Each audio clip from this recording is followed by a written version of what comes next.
She told me, "You have no right to interfere. You're only my fiancé." So I walked away. Months later, she returned shattered after her ex cheated again, and I let her taste every drop of the pain she once made me feel. My name is Liam, and I am 34. People often talk about red flags as if they're a neat checklist you can tick off before love starts to fall apart. I used to believe that too, until I found myself ignoring every warning sign that was right in front of me. It all began at a friend's birthday party in Austin, under soft lights and warm music, where laughter danced freely between strangers. That's where I met her, Samantha. She walked in like she owned the air around her, graceful, radiant, and unapologetically alive. Her smile could stop a room, and her confidence was magnetic. I still remember the exact moment our eyes met. Everything else around me just faded out. From that night on, life moved in a rhythm that felt effortless.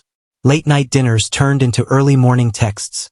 Inside jokes became our private language, and slowly, the line between comfort and love began to blur. A year passed like a dream. We got engaged, her idea actually, but she wanted a long engagement, just to see how things go. I told myself it was sensible, that she needed time. After all, I was 34 and wanted something that would last. I didn't see it then, but that hesitation was the first crack in what I thought was solid ground. The night everything shifted, we were having dinner at our usual place. The lights were low, and the conversation was easy until her phone kept buzzing against the table. She'd glance at it, slide it back into her purse, and pretend it was nothing. But I could feel the tension. I glanced once, just instinctively, and the change in her was immediate. Her shoulders stiffened. Her tone hardened. "Don't start, Liam," she said coldly. "You have no right to interfere in my personal matters. You're only my fiancé, not my husband." Those words hit me like a brick to the chest. I laughed, trying to mask the shock, but she didn't even flinch. She just kept talking about boundaries, about trust, about how I needed to respect her privacy. But what she really meant was that I had no place in the part of her life she was hiding. In that moment, something inside me shifted. It wasn't just anger. It was recognition. I realized I wasn't her partner. I was her option. Over the following weeks, the distance grew.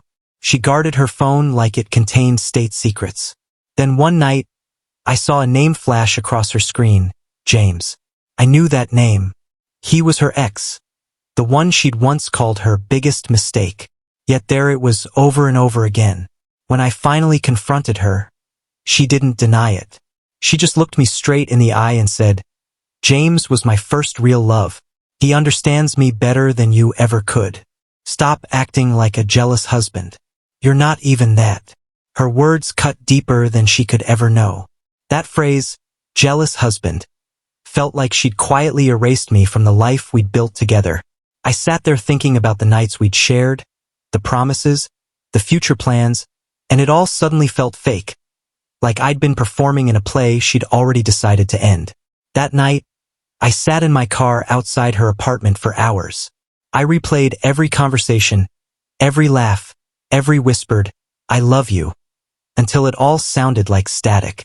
She had once sworn she'd never go back to James because he'd broken her.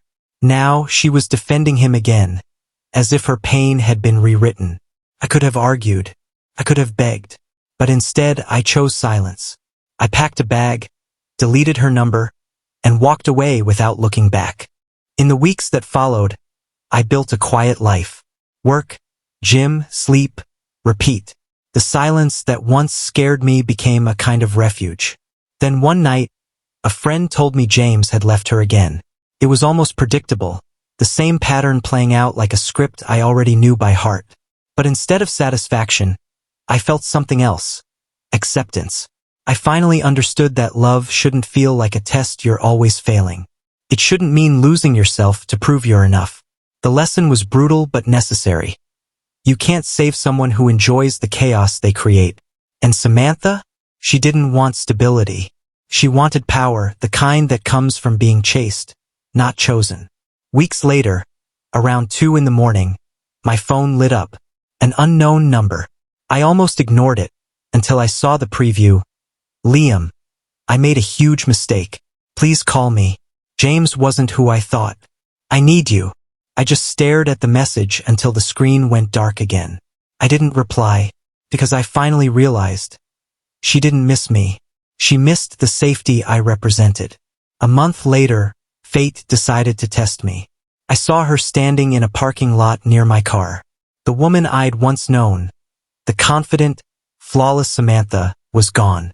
In her place stood someone smaller, exhausted, almost fragile. When she said my name, her voice trembled. Liam, please, I just need a minute. I didn't respond. I just waited. She spoke in fragments, her words tangled with regret. I know I don't deserve this, but James lied. He said you moved on, that you hated me, and now he's gone again. I was wrong.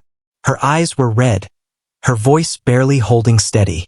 I just nodded slowly, not out of sympathy, out of finality. I wasn't angry anymore. I was done.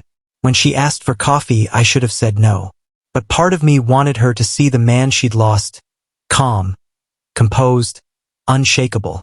So I agreed. We met that evening at the same cafe where she once said, "You're only my fiancé." Funny how life circles back. Sitting across from her again felt surreal. The last time we'd been there, I was begging for clarity. Now, she was the one searching for words. Her hands trembled as she stirred her drink. I thought I was chasing love, she whispered. But I was just chasing a memory. James made me feel wanted, but it was all lies. I let her talk. I let the silence stretch between us because some lessons don't need answers. They need echoes. Then she looked at me, her voice soft. Can we start over? Not as lovers, maybe just as friends. Friends, I repeated slowly. The word felt heavy coming from her. Once, she used it to create distance. Now she used it to hold on. All right, I said finally. Friends. Her relief was immediate, but inside, I knew what I was doing. I wasn't here to heal her. I was here to let her feel. The same way she once made me feel small, confused, and replaceable. Over the next few weeks, we spoke occasionally. She'd call. I'd answer sometimes. She'd text. I'd wait hours before replying.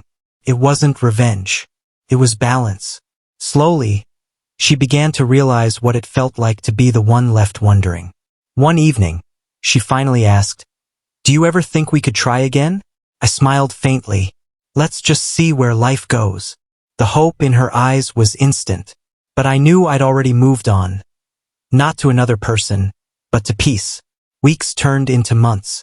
She started apologizing more. I shouldn't have compared you to him, she said once.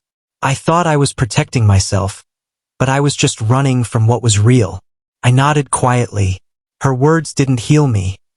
They just closed the book I'd already finished reading. Then came the night I decided to end it for good. Not to punish her, but to free myself completely. We met at that same cafe, same corner table, same quiet hum in the background. She looked beautiful in a way that hurt. Not because I wanted her back, but because I finally saw her as human, not a fantasy. Liam, she said gently, I know I hurt you. I've been in therapy. I'm trying to change. I want another chance. Not because I'm lonely, but because I finally understand what you offered. I waited a moment, then leaned forward. Do you remember what you told me once? I asked. You said I had no right to interfere in your life because we weren't married. Her eyes flickered with recognition and shame. Liam, please don't. I'm not saying it to hurt you, I interrupted softly. I'm saying it because you were right. I didn't have the right then, and I don't now. She blinked rapidly, her voice cracking. But I've changed. I wouldn't make the same mistakes. I believe you, I said calmly. But you didn't change for me. You changed because life finally made you face what you'd done. And that's good. But your journey isn't mine anymore. Her eyes filled with tears. You can't mean that. I smiled gently, the kind of smile you give when the fight is already over. You said I wasn't your husband, I whispered. Turns out you were right, and I thank God for that. I stood, placed $100 bill on the table, and looked at her one last time. I hope you keep growing, Sam. But I'm walking away for good this time. She didn't stop me. She just sat there, eyes wet, lips trembling, watching me leave the story she'd once controlled. Outside, the air was cold but clear. For the first time in a long time, I felt light, free. Over the following months, she tried to reach out, calls, emails, messages filled with apologies and what-ifs. I never replied. Eventually, the silence became its own answer. I later heard she'd moved out of Austin, started over somewhere quiet. Maybe she found peace. Maybe she didn't. It didn't matter anymore. Because the truth is, revenge isn't always loud or cruel. Sometimes it's just distance. Sometimes it's letting the other person live long enough to understand what they destroyed. And that quiet realization is the calmest kind of justice there is.